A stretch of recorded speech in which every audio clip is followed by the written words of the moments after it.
Welcome to our HistoReddit channel, where revenge is sweet. In today's episode, an arrogant and overbearing mother ends up in jail. You won't want to miss this incredible story. So I was living in Germany, and when I got back to England, I started looking for a job. Being a simple man with simple needs, I quickly found a job in the marketing department of a medium-sized industrial company. It was a little below my level of experience and qualifications, but I took what I could because I'm a simple man. In the final interview, I mentioned that it would be great if I could arrive 5 minutes early and leave 5 minutes early most days so I could catch my train with peace of mind. With a smile, my new boss, henceforth referred to as Liar, which means liar, by the way, said, of course, it's only 5 minutes and you're still working the whole 8 hours. No problem with us. Welcome aboard. My first day arrives and I take the train all the way to my new place of work, eager to get started. I quickly learned that the cafeteria is horrible, senior employees put their names over mine on any deal I make, and that our job is mostly to extort money from our own sales force. But that's life. I'm a simple man and I carry on with my work, happy to earn my bread. What really pissed me off though was Liar calling me into her office on the second day and telling me I can't leave early because it's unprofessional. I remind her of the conversation we had where she mouthed the words, "It won't be a problem if you arrive and leave 5 minutes early." She smiles and replies, "Maybe I said that, but it's written in your contract." Touché, you old liar. Touch. I shrug and get on with life, because that's life. But of course I started looking for another job. By making me stay the extra 5 minutes, Liar makes me miss my train and turns my 2-hour commute into 4 hours. But I don't want that. I'm a simple man and I need my free time. About 2 weeks later, the company goes on a layoff spree. One of the people fired is me, because I've been openly looking for another job. I get 2 weeks' notice and they smugly tell me I'm not good enough for this place and I'll never work in the area again because of Liar's contacts. She even takes a picture of my sad face and sends it to the rest of the team via Snapchat. I chuckle inside but don't say anything. I'm a simple man. Among the other victims of the dismissal is the regional sales manager for Germany. This is more important to the company than my insignificant departure, as the company also decided to terminate their contract with their biggest German distributor and suddenly a large part of their core market is underserved and they have no salespeople to find. A new distributor. And then the fun begins. She asks me to take on the role of regional sales manager for Germany temporarily. She says it was a misunderstanding when she said I would never work in this town again. I'm a simple man. So, instead of pointing out that I'm not being paid anywhere near what I could earn as a translator, instead of reminding them that they just fired me, I'm no longer in contact with them, but instead of questioning whether it was written in my contract and after laughing sarcastically like an arrogant dingwall on a high horse made of ignorance, I decided to be professional and agree to help. This is where the double revenge called inadequacy and abandonment came into play.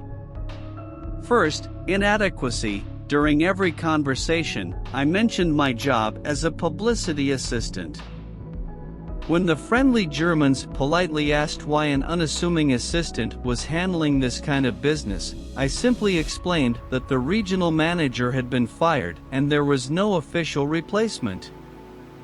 That was entirely true, but it was also a huge red flag for any serious company, especially a well-established German manufacturer. And combined with a temporary uncertainty regarding Brexit, which had been announced only a few days before, it was enough to kill off any interest they had in becoming our next distributor. Second, abandonment. As I am a simple person, I forgot to tell Rosa Azita that I had already received and accepted another job offer. She was overjoyed at the praise she was receiving from management for finding an interim solution to the catastrophic damage they themselves had caused. And she asked me if I could stay with the company until they got a new distributor, as I obviously had nothing better to do with my time being fired. I assured her that I had no hard feelings about my resignation and that I would stay to help as much as I could.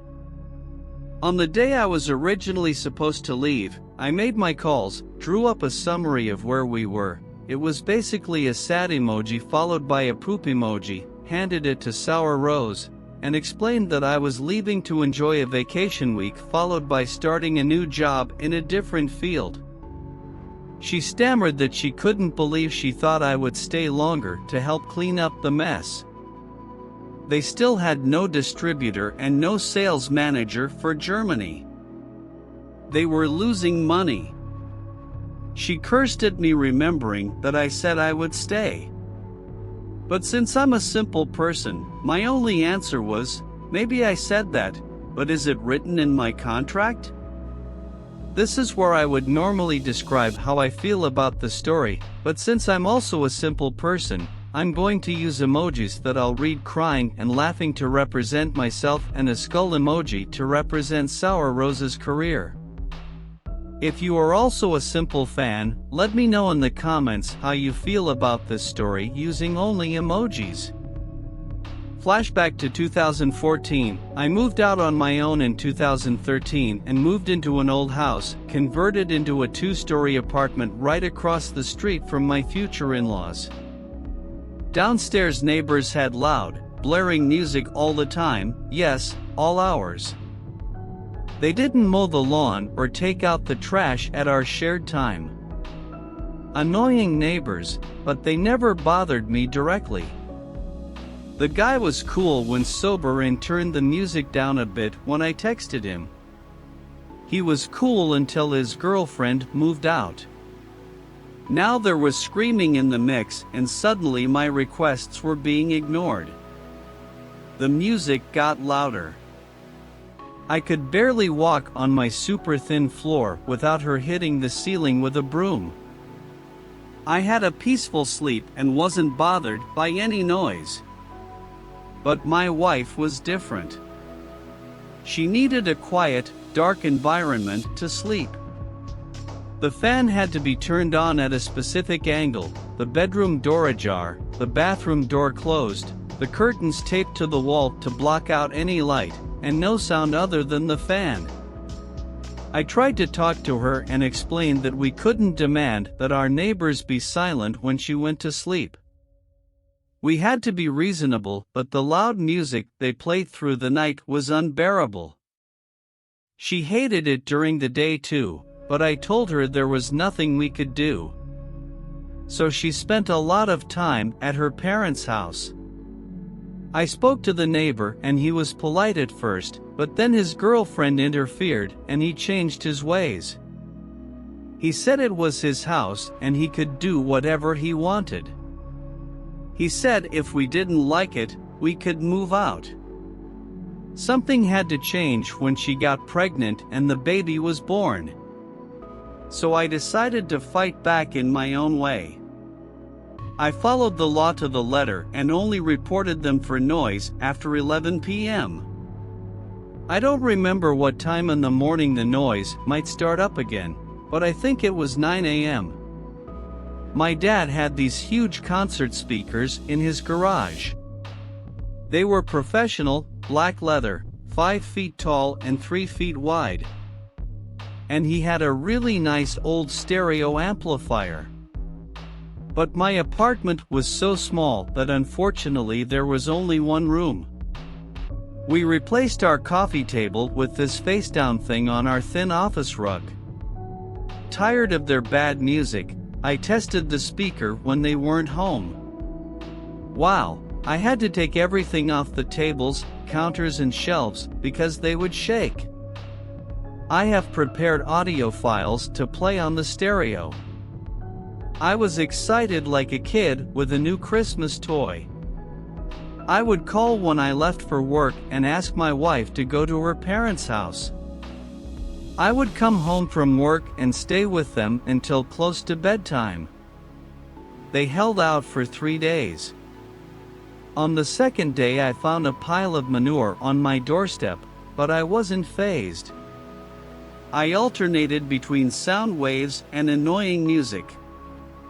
I'll pause the story here so you know what kind of sonic torture I was doing.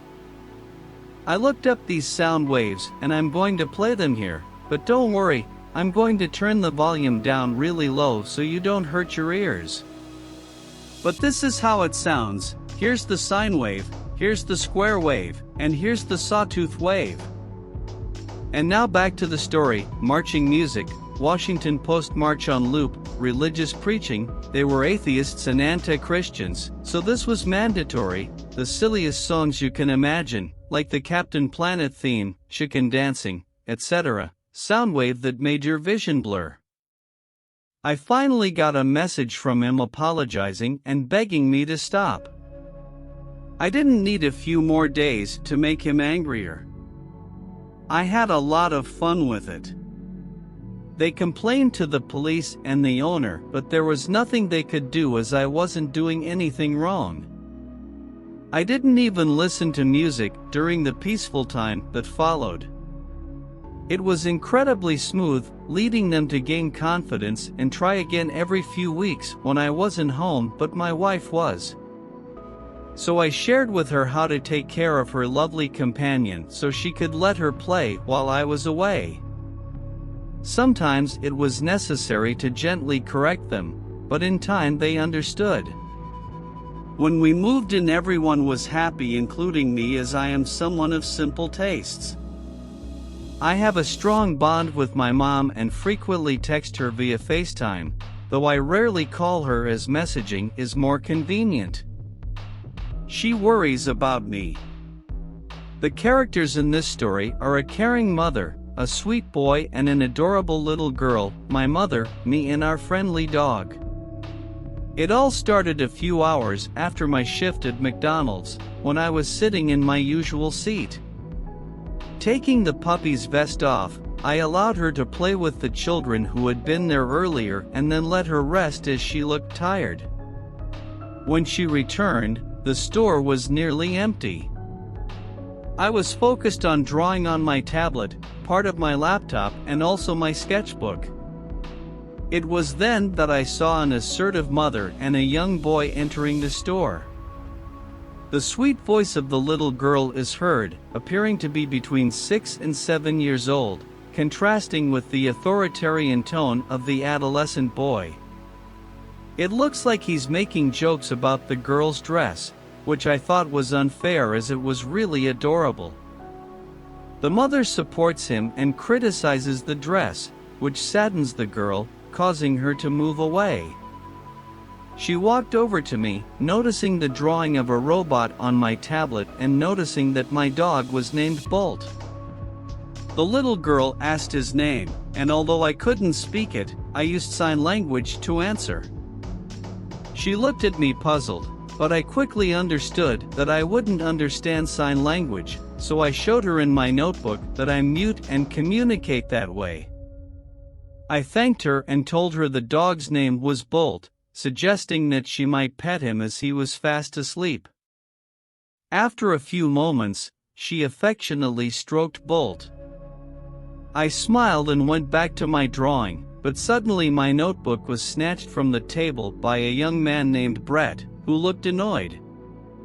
He questioned why I was still drawing, tearing up one of my drawings. I tried to explain that I was just working on her drawings, but he didn't seem interested. He claimed that her drawings weren't that good, which surprised me as they were actually pretty good. Noticing my tight red shirt that emphasized my muscles, I noticed he wasn't much bigger than me and looked intimidated. However, he ran away, as many children do. So I sit up with a smile, to which a lovely young woman smiles back, possibly never having witnessed anyone confronting her brother. However, it didn't take long for those moments to take a different turn. He reappears abruptly, accompanied by his mother, and the first thing out of his mouth is, "What have you done to my son, you sweet girl?" I stop petting the dirty little dog and try to explain, "But Mom, she was hurt." Before I can continue, I'm interrupted by him. "Brat, answer my mother. Did she get cut again?" I feel a shiver of fear, but I gather my courage and say, "There was an adult with me, Mom. She threatened to hit me if I didn't give her money. I believe she's homeless." All of this takes me by surprise. I never had the opportunity to ponder it or even try to reason with her. Finally, the sweet young woman manages to speak. "She can't speak, Mother. She is mute." I look at her gratefully, though that doesn't make the situation any better. The mother is furious. "Don't you dare raise your voice with me. That's unacceptable. Of course she can talk. She probably said that to get you to support her." Right now, my world seems to be turning upside down. I have no idea what to do.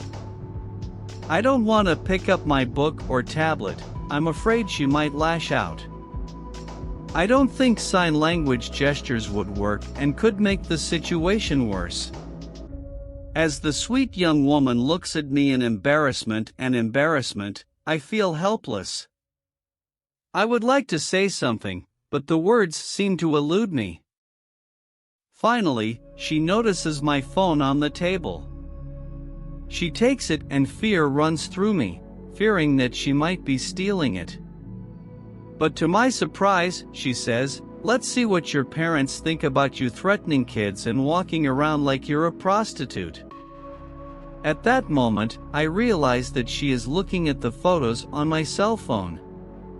She continues, "Wearing clothes like that, teenage girl, and stealing my son's laptop."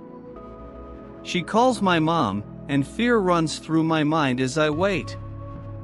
My mother answers quickly, as she only calls me in emergencies. She puts the call on speaker, which only makes matters worse. At that moment, the little guy asks my mom if he can get her laptop. My mother recognizes that there is something wrong with me. The woman on the other end starts talking smugly, "Yes ma'am, I've got her here. She's been very rude to me and my kids. She said she's dumb, but I doubt that." My mother, in a firm tone, responds, "Miss, I don't like you talking about my daughter that way. Also, don't speak ill of her service dog." She continues to defend my integrity. "My daughter is not malicious and would never steal anything.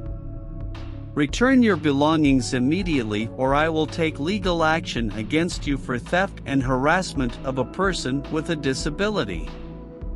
The woman is shocked by my mother's decisive response and seems to hesitate, perhaps so as not to expose herself badly in front of the children. "How dare you address me that way? My husband will make sure you and your daughter face the consequences." Again, my mother does not tolerate criticism, "Ma'am. I'm the district attorney in this county. I know every officer you can imagine. It's my responsibility to make sure criminals like you are held accountable.